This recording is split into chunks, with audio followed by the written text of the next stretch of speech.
Something that people never talk about when it comes to entrepreneurship. The highs don't really feel like highs. They feel like a normal day, and the lows feel so low. So I'm in Boston right now, and I just went to go visit this grocery store. It's called Cambridge Naturals, and we got in there 2 years ago. And I went to go visit, and we weren't on the shelf. We had actually been discontinued. Now, if you've ever had a product before, one of the things you fear is being discontinued. You don't want anyone to ever stop selling your brand. And what happened was a few months ago, we went out of stock of one product, and then we had to reorder everything. We were doing packaging changes, so it just took us longer to ship them the product. And some people had a lot of back order and some stores didn't.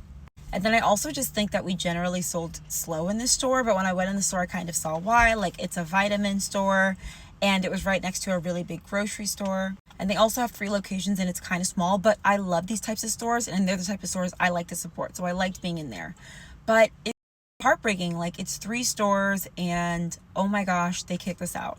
But the whole reason I'm on this trip was to visit another chain, which I'm in front of right now, that sells our brand really, really well. Is next to a Target and a CVS and has tons of foot traffic, always reordering, and like puts so much money in our pocket. And I'm so grateful. Mom's Organic Market. They have locations all over the DMV and also Massachusetts and New York. And for some reason, when we get a win, like me and my co-founder and so many other founders that I've met, it's like you celebrate, but it's not like Jeopardy when somebody wins and they jump up and down. It's like, yes. And then you just keep going and you keep working. And I realized that we really just need to celebrate the wins more because they are really good. And when the losses happen, we have to take them as a learning lesson.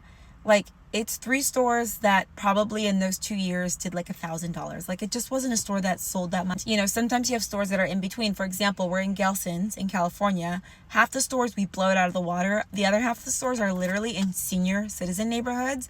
I sell period products, and like the products just don't sell there. They could be sitting there for like months and sell like 1 a week, you know what I mean? Which overall brings our velocity down. Velocity is like how fast you sell stuff per week. But yes, I'm so sad that we're not in Cambridge Naturals anymore, but like, Mom's Market, I need to be celebrating this. I'm in Boston visiting this amazing grocery store that we've been in for years that's done so amazing for us. So I don't know who needed to hear this today, but I needed to remind myself, like, not everything is going to be a win. Not every store is going to be for you.